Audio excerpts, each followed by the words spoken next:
الحمد للہ رب العالمین والصلاة والسلام علی سید المرسلین وعلی آلہ واصحابہ اجمعین، اما بعد۔ قال اللہ تبارک و تعالی فی القرآن المجید والفرقان الحمید، اعوذ باللہ من الشیطان الرجیم، بسم اللہ الرحمن الرحیم۔ اقیموا الصلاة وآتوا الزکاة، صدق اللہ مولانا العظیم وبلغنا رسولہ النبی الامین المتین الکریم، ونحن على ذلك لمن الشاہدین والشاکرین والحمد للہ رب العالمین۔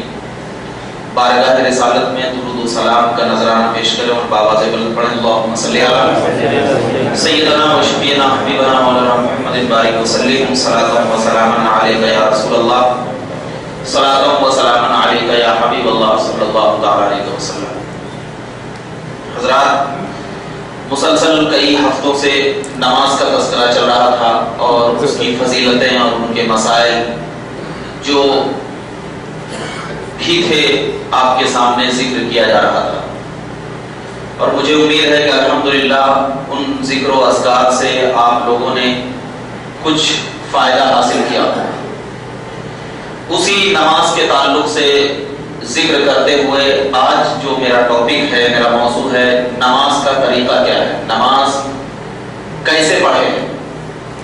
اور جب ہم نماز پڑھتے ہیں تو اس نماز میں کچھ فرائض ہوتے ہیں، کچھ واجبات ہوتے ہیں، کچھ سنتیں ہوتی ہیں، تو ان تمام چیزوں کو آپ کے سامنے احادیث کے ذریعے پیش کیا جائے گا، کیونکہ آپ جب اپنی مسجد میں نماز پڑھتے ہیں تو آپ کو الگ نماز محسوس ہوتی ہے، اور جب کسی غیر کی مسجد میں جاتے ہیں تو کچھ الگ ٹائپ کی نماز محسوس ہوتی ہے۔ تو ہمیں سمجھ میں نہیں آتا کہ آخر ہم پڑھیں تو کون سی نماز پڑھیں، یہ نماز پڑھیں تو کیا یہ طریقہ صحیح ہے، وہ نماز پڑھیں تو کیا وہ طریقہ صحیح ہے۔ تو یہی ذہن و دماغ کیا ہے، شش و پنج میں رہتا ہے، ہمارا دماغ کام نہیں کرتا کہ آخر نماز کون سے طریقے کی نماز صحیح ہے۔ تو آج آپ کے سامنے احادیث مبارکہ کے ذریعے انشاءاللہ تبارک و تعالی نماز کا طریقہ پیش کیا جائے گا۔ ایک مرتبہ اور درود پاک پڑھ لیجیے، اللہم صلی علی سیدنا و شفیعنا حبیبنا مولانا محمد بارک وسلم، صلاۃ و سلاما علیک یا رسول اللہ صلی اللہ تعالی علیہ وسلم۔ امام بخاری اور امام مسلم نے حضرت ابو ہریرہ رضی اللہ تعالی عنہ سے ایک روایت نقل فرمائی ہے کہ حضرت ابو ہریرہ رضی اللہ تعالی عنہ ارشاد فرماتے ہیں کہ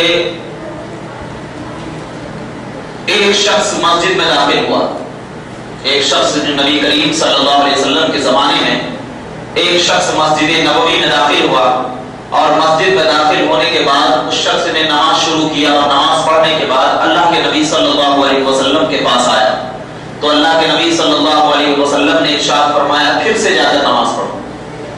پھر وہ پھر سے جا کر کے دوبارہ نماز پڑھنا شروع کر دیا، اور نماز پڑھنے کے بعد نبی کریم صلی اللہ علیہ وسلم کے پاس آیا اور سلام کیا تو اللہ کے نبی صلی اللہ علیہ وسلم نے فرمایا کہ پھر سے جا کر نماز پڑھو۔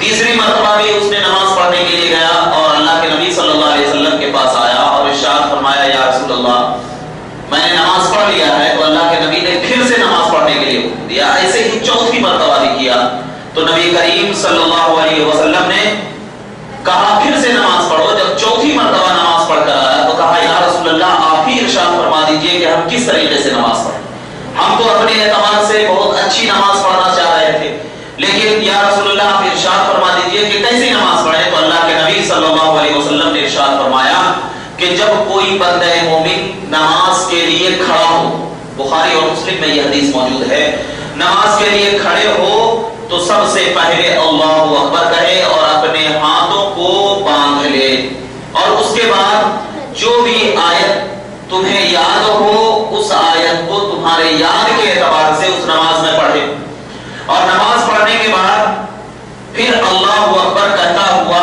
رکوع میں جائے اطمینان سے، بالکل سکون اور اطمینان سے، پھر اس کے بعد اطمینان سے رکوع سے کھڑے ہو جائے، اور پھر جب وہ ایک دم بالکل سکون اور اطمینان سے کھڑے ہو جائے تو پھر سجدے میں جائے، اور ان تمام میں خیال کس کا رکھے، اطمینان کا، سکون کا، اور اس کے بعد جب سجدہ ایک ہو جائے تو اس کے بعد اطمینان کے ساتھ بیٹھ جائے، پھر دوسرے سجدے کے لیے اللہ اکبر کہتا ہوا اطمینان سے سجدہ کرے اور بیٹھ جائے، ایسے ہی دوسری